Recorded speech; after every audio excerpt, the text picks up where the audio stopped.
untuk mencopot kepala BPIP itu atau membubarkan sekalian. Karena lembaga ini dibiayai oleh negara ini mayoritas muslim, muslim ini diperlakukan seperti itu. Harusnya ada opsi. Oh, kalau agama Islam seperti ini, harus ada affirmative policy, ada investigasi. Apakah betul ke-18, kalau tadi 18 ya, perempuan itu memang tadinya berhijab kemudian jadi tidak berhijab? Apakah betul itu disebabkan oleh instruksi atau mereka Keinginan sendiri. keinginan sendiri?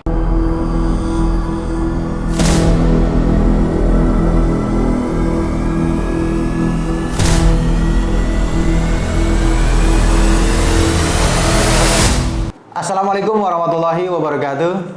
Kembali lagi di YouTube channel Halo Pengacara. Apa kabarnya sahabat Halo Pengacara? Semoga selalu dalam keadaan sehat walafiat. Dan pada kesempatan kali ini kembali Halo Pengacara akan memberikan informasi dan ulasan hukum terkait dengan berbagai isu yang muncul di masyarakat, yang menjadi polemik di masyarakat, yang menjadi pembahasan di masyarakat, dan akan diulas dalam perspektif atau dalam kacamatanya pengacara. Dan pada kesempatan kali ini sudah hadir bersama kita pengacara dari DPP Front Persaudaraan Islam, kemudian pengacaranya Habib Rizik Syihab, dan juga ketua advokat Persaudaraan Islam, Bang Ajis Yanuar.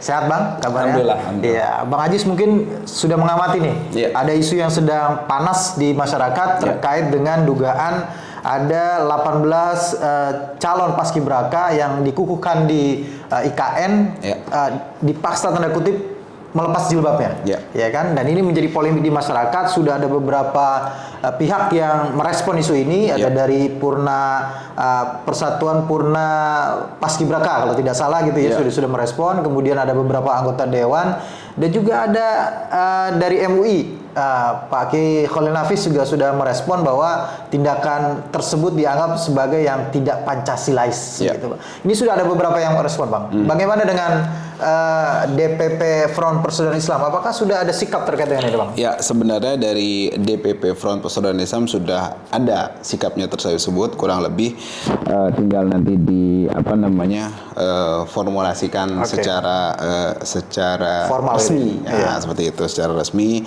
Jadi memang kalau bisa saya sebutkan, yang pertama pernyataannya seperti ini: sehubungan dengan informasi yang beredar mengenai adanya pelarangan jilbab bagi anggota Paskibraka Putri yang akan melaksanakan tugas upacara pada 17 Agustus 2024 Masehi di IKN, yang mana berdasarkan informasi yang beredar pada tahun ini di bawah tanggung jawab BPIP.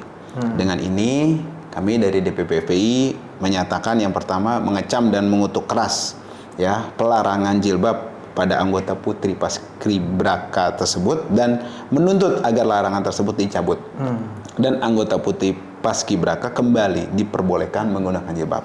Yang kedua, BPIP telah nyata bersikap diskriminatif serta bertentangan dengan Pancasila dan Undang-Undang Dasar 1945 yang seharusnya justru wajib ditegakkan oleh BPIP itu sendiri.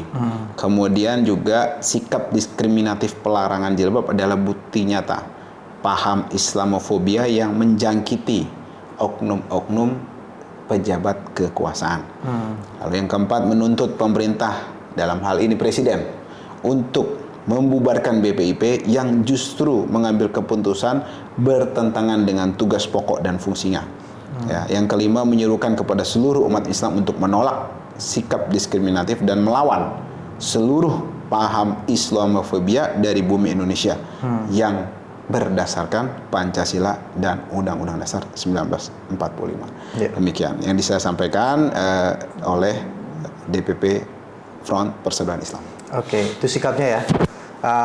Kini kan katanya ini juga hanya dilakukan pada saat ini menurut informasi yang kita baca di media Ketua BPIP-nya sudah menyampaikan bahwa ini hanya disampaikan atau ini hanya diberlakukan gitu pelepasan jilbab ini pada saat pengukuhan dan juga nanti pengibaran bendera begitu ya. Selebihnya di luar daripada itu tidak dilakukan pelepasan jilbab. Ini berarti kan secara tidak langsung sebenarnya mengakui bahwa memang ada instruksi bahwa pada saat pengukuhan dan pengibaran itu ada pelepasan jilbab, Bang? Ya, secara tidak langsung orang-orang dungu dan pandir itu mengakui gitu kan.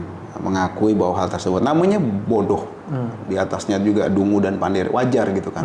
Nah, makanya kita mendesak tadi untuk Pak Presiden untuk membubarkan saja organisasi yang kalau diisi sama orang-orang pandir, gitu kan, atau mengganti pimpinannya supaya nggak ikut-ikutan dungu, seperti itu. Itu jelas karena memang kenapa saya katakan demikian? Alasannya saya sampaikan dulu. Si kepala BPIP ini mengatakan bahwa dalam rangka menjaga kembali persatuan, dibuatlah Paskibraka dalam bentuk seragam untuk menjaga kebinekaan itu dalam rangka kesatuan. Dia nggak paham bahwa yang namanya persatuan Bhinneka Tunggal Ika itu kan berbeda-beda tapi tetap satu. Oke? Itu dulu nih. Nah, Indonesia itu berbagai macam suku. Kita lihat Pak Jokowi selama 17 Agustus mengenakan 7 kurang lebih baju adat berbeda-beda sampai yang terakhir adat Solo. Kasunanan Keraton Solo kurang lebih itu, Amangkurat. Dari Buton pernah, Timur Tengah, di Nusa Tenggara pernah, gitu kan, bermacam-macam. Nah, artinya meskipun berbeda-beda, ini suku loh saya bicara, loh. Nah, tetap satu, satu dalam Indonesia. Itu maksudnya. Bukan semua disuruh jadi satu dipaksakan. Diseragamkan. Nah, kalau diseragamkan, tampang kepala yang jelek itu terus kita suruh sama semua dia. Semua orang-orang mukanya suruh sama dia, kucel jelek begitu. Ya nggak bisa. Ada 3 hal. Ini saya kasih tahu supaya pandir-pandir itu sadar ya. Yang tidak bisa diseragamkan. Yang pertama adalah gender. Yang kedua adalah fisik. Yang ketiga adalah keyakinan. Ini nggak bisa diseragamkan gitu loh. Nah, 2 ini sudah dipahami. Karena orang-orang jelek ini juga mengakui nggak mungkin saya suruh nyamain orang jelek sama saya, begitu kan? Nah, jadi mukanya jelek, jangan orang suruh jelek juga gitu loh. Fisik tadi kan. Nah, kemudian gender. Nah, ini sudah dipahami. Cuma karena memang bodoh, akhirnya yang satu dia lupa namanya keyakinan. Ini nggak boleh disamakan juga. Sekarang kalau dari kacamata keyakinan bagaimana melihat juga? Apakah hijab itu sesuatu yang wajib dalam keyakinan suatu agama yang dianut Indonesia dan diakui sebagaimana perlindungan oleh Undang-Undang Dasar 1945 yang menjadi tugasnya BPIP harusnya, gitu kan? Dilindungi. Dan ternyata hijab itu menurut mayoritas ulama hampir semua wajib, ijma bahwa hijab itu wajib, gitu loh. Artinya itu adalah bagian dari keyakinan agama. Masuk ketiga hal yang tadi tidak bisa disamaratakan, disatukan. Itu harus diterima, gitu loh. Nah, bukan ini 3 perbedaan itu harusnya menjadi yang tadi harusnya sebagai Bhinneka Tunggal Ika. Jangankan 3 perbedaan, baju daerah aja nggak bisa semuanya sama putih, enggak kan? Ada yang begini. Pak Jokowi mencontohkan betul bagaimana Bhinneka Tunggal itu beliau mencontohkan bagaimana pakai baju ini, yang lain pakai yang lain, gitu ya. Pakai yang lain semua. Jadi satu dalam satu acara kenegaraan, jadi satu semuanya merah putih, bahasanya Indonesia, gitu kan. Nah, semoga juga jadi satu, cerdas semua, nggak bodoh kayak mereka itu. Itu maksud saya. Baik Bang, ini kan yang menjadi dasar juga dari yang kita dengarkan maupun baca dari press release-nya BPIP itu kan bahwa mendasarkan pada Surat Edaran Deputi Bidang Pendidikan dan Pelatihan Badan Pembinaan Ideologi Pancasila nomor 1 tahun 2024 tentang pembentukan pasukan pengibar bendera pusaka tingkat kabupaten, kota, dan provinsi tahun 2004, di mana ada lampirannya begitu ya Bang ya. Nah, Abang mungkin sudah membaca ya Bang lampiran-lampiran mengenai di sini mematuhi dan melaksanakan ketentuan tata pakaian dan sikap tampang Paskibraka pada pelaksanaan tugas Paskibraka sebagai berikut yang kita tampilkan ya.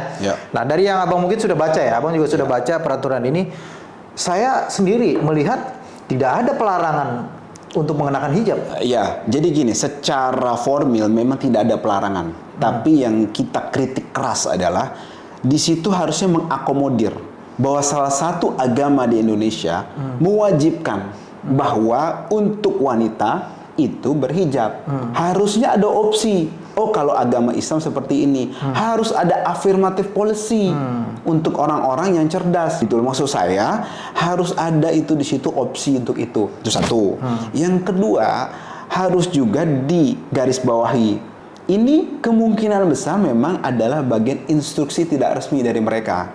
Gitu loh, instruksi tidak resmi. Yang buktinya apa? Ya buktinya mereka mencopot hijabnya. Kita tanya tuh harus satu persatu. Ada investigasi. Apakah betul ke-18, kalau tadi salah 18 ya. Perempuan itu memang tadinya berhijab kemudian jadi tidak berhijab. Gitu loh. Ini harus ada investigasi. Kalau betul, ini masalah.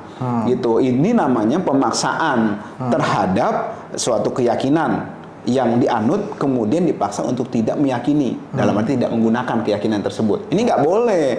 Ini melanggar Undang-Undang Dasar 45. Makanya saya tadi katakan kepada Pak Presiden untuk mencopot kepala BPIP itu atau membubarkan sekalian. Karena lembaga ini dibiayai oleh negara ini mayoritas Muslim, Muslim ini diperlakukan seperti itu. Nggak boleh ini, gitu loh. Ini mencoreng-moreng legasi dari Pak Presiden Jokowi yang akan turun nanti pada Oktober. Nah, maksud saya ini catatan penting harus digarisbawahi, dan kemudian untuk penguasa yang akan datang garis bawah ini. Makhluk-makhluk pandir ini nggak boleh berkuasa lagi di situ. Kenapa? Ngerusak. Gitu loh. Artinya kalau kita mau lingkungannya baik, maka makhluk-makhluk bodoh ini harus disingkirkan, diganti orang-orang yang cerdas. Demikian. Iya. Oh, itu berarti, di situ. karena di sini ada contoh foto ya. Ya, seragam yang untuk wanita, begitu ya. Tapi tidak ada yang Abang bilang itu tidak ada opsi untuk yang Muslim begitu ya. Ya, begitu. Itu yang kedua, dengan adanya keterangan informasi bahwa 18 itu adalah tadinya menggunakan hijab kemudian dia melepas, dicek apakah betul itu disebabkan oleh instruksi atau mereka keinginan sendiri gitu kan. Kalaupun keinginan sendiri itu pun juga jadi permasalahan. Harusnya nggak boleh seperti itu. Harusnya negara ini melindungi ya anak-anak bangsa yang memang prestasinya luar biasa, berkeyakinan luar biasa, harus dilindungi. Kalau memang dia berhijab, jangan diajurkan, oh jangan, kalau Anda pakai hijab ini tetap digunakan, ini ada juklaknya. Itu kalau BPIP tadi diurus oleh orang-orang cerdas, kan begitu. Karena konstitusi juga menjamin kan? Betul. Cerdas itu melikupi informasi tadi yang memang dimasukkan ke kepalanya dia, kemudian diimplementasikan dengan baik gitu kan, dan juga wawasan dia gitu loh tentang kebinekaan itu sendiri gitu kan. Nah kalau memaksakan kan repot. Nanti semua disuruh jelek kayak dia gitu. Harus seragam kayak jelek dia semuanya. Kan repot. Ada hal nggak bisa dipaksakan gitu loh. Ini ke pelepasan jilbab ini ya. Saya seperti mendengar kemarin ini kan ramai di Perancis gitu. Saya pikir ini hanya terjadi di negara Perancis gitu. Ternyata juga di Indonesia ada dugaan seperti itu juga. Apakah ini yang mendasari Abang kemudian dalam hal ini mungkin DPP FPI ini mengatakan bahwa ini adalah Islamofobia begitu? Ya, tentu saja. Jadi memang itu ada dugaan kuat memang Islamofobia. Tapi kalau saya kebagusan dibilang Islamofobia sih. Kebodohan itu menurut saya. Pandir bodoh gitu, dia nggak tahu bahwa oh ternyata ada hal yang nggak bisa dipaksakan gitu kan. Kemudian juga dia nggak tahu bahwa yang dimaksud Bhinneka Tunggal Ika itu kan berbeda-beda, tapi satu untuk Indonesia. Ada yang Muslim, ada yang Nasrani, ada yang Protestan dan semacamnya. Ada yang dari suku mana-mana, semuanya untuk Indonesia. Adapun mereka kemudian menyesuaikan sesuatunya untuk suatu kesatuan, misalnya bahasanya kita pakai bahasa Indonesia, itu kan persatuan, setuju. Kemudian seragamnya untuk persatuan, tadinya baju adat beda-beda jadi satu, setuju saya juga gitu kan. Tapi ada hal yang nggak bisa dipaksakan, gender misalnya, apa semua disuruh pakai celana panjang, semuanya disuruh pakai sepatu pantofel untuk seperti pria, gitu kan, atau sebaliknya untuk seperti perempuan, kan nggak bisa dipaksakan nih, gitu kan. Itu kan menandakan ada hal yang tidak konsisten dari mereka. Artinya mereka tidak memaksakan gender, karena itu adalah sesuatu yang hak asasi manusia. Yang kedua apalagi hak asasi manusia adalah fisik. Gak bisa dong orang, oh semuanya harus kulitnya hitam semua, gitu, putih semuanya, persatuan, kan begitu kan, harus sama semuanya. Nggak bisa, kenapa? Hak asasi manusia. Yang ketiga apa? Keyakinan. Itu ada di hak asasi manusia juga. Di deklarasi HAM ada, di Indonesia juga ada, di ratifikasi. Undang-undang dasar kita juga ada. Bodohnya, orang yang harusnya melindungi konstitusi tadi, malah mengacak-acak. Dengan paham-paham pandir kayak tadi yang saya bilang. Mengatakan bahwa suatu hal itu harus disamaratakan, termasuk keyakinannya tadi. Loh orang dia agamanya mewajibkan dipakai hijab, otomatis harus dilindungi dong. Itu. Kalau dia kan dalam press release-nya mengatakan, Ketua BPIP mengatakan ini tidak ada paksaan karena sudah ada istilahnya, sudah ada formulir yang ditandatangani di atas materai gitu loh. Iya, tapi perlu dicatat bahwa ya instruksi itu harus menghormati tadi, harus menghormati keyakinan. Kalau dia pakai hijab, kalau orangnya pinter nih, dia akan bilang, oh ada hijab, ya sudah hijabnya tetap dipakai, ini juklaknya. Sebagian tadi saya katakan, orangnya kulitnya putih, disuruh sama hitam semua yang lain. Kan nggak mungkin Anda harus bikin pernyataan bahwa Anda mengecat badan Anda hitam semuanya. Kan nggak mungkin dia begitu kan. Nah artinya 3 hal prinsip tadi menurut saya dilindungi. Gender, fisik, dan keyakinan dia gitu loh. Oke, baik Bang. Ini kan Abang sudah DPP FPI sudah ada surat apa namanya itu pernyataan ya, pernyataan perselisihannya resminya. Nah, sekarang kalau jika tetap ini dilakukan nanti pengibaran bendera, karena kan dia bilang kan pada saat pengukuhan dan pengibaran bendera nih ya, lepas jilbabnya ya. Apabila nanti ya pada saat pengibaran bendera tetap seperti itu gitu, ada pelepasan hijab, apa yang akan dilakukan? Ya, yang pertama tadi kita belum berkontemplasi sejauh itu. Kita baru bersikap dengan harapan selama beberapa hari ini ada perubahan. Ada perubahan dari makhluk-makhluk pandir tadi atas tekanan orang-orang cerdas, baik Pak Presiden dalam hal ini, kemudian juga jajaran yang memang berkompeten untuk memberikan teguran keras kepada BPIP itu sendiri, termasuk dalam hal ini tentu saja Presiden terpilih Pak Prabowo, gitu kan. Nah kemudian ada tekanan kuat dari netizen juga, ya untuk hal tersebut kemudian kembali sebagaimana fitrahnya, sebagaimana normalnya, gitu kan. Nah, supaya ini jadi legacy yang baik juga untuk bangsa Indonesia ke depannya dan terutama untuk Pak Presiden Jokowi. Jadi kita belum mengambil sikap bagaimana kalau nanti tetap terjadi. Saya nggak mau mendahului baik dari dalam hal ini kepada dari DPP FPI atau dari Advokat Persaudaraan Islam. Kita belum bisa mendahului organisasi, tapi secara pribadi pun saya belum bisa berkomentar lebih lanjut karena memang tujuan kita ini tadi untuk mengingatkan mumpung belum terjadi. Dan begitu. Yang saya sesalkan juga yang konyol adalah kita di sini bukan mempermasalahkan. Kita di sini bertindak konyol terhadap keyakinan agama mayoritas. Di sisi lain kemarin Olimpiade ada atlet dari negara Belanda, mayoritas bukan Muslim, tapi dengan bangganya mereka tidak mempermasalahkan atletnya meraih emas pada cabang olahraga tertentu, Safni Hasan. Oh, yang terakhir itu ya. Kemudian pada saat penutupan. Iya, dia dapat emas dengan bangganya mengatasnamakan negara Belanda dengan menggunakan hijab juga gitu kan. Dan sama sekali tidak bermasalah oleh negaranya gitu loh maksud saya.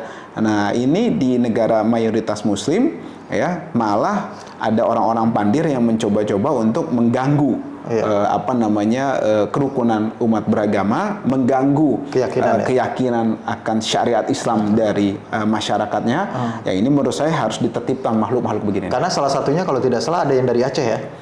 Ya, dari Aceh. Tapi saya tidak fokus terhadap suku-suku tertentu. Saya lebih fokus dari manapun Anda, dari suku manapun, dari daerah manapun, kemudian dari latar belakang apapun, jika dia Muslim dan dia menggunakan hijab, warga negara Indonesia, maka ketika paskibraka atau acara apapun itu harus dihormati. Nah, itu menandakan Indonesia ini adalah bangsa berbudi pekerti luhur dan juga menghargai menghargai keberagaman, menghargai keindonesiaan itu sendiri.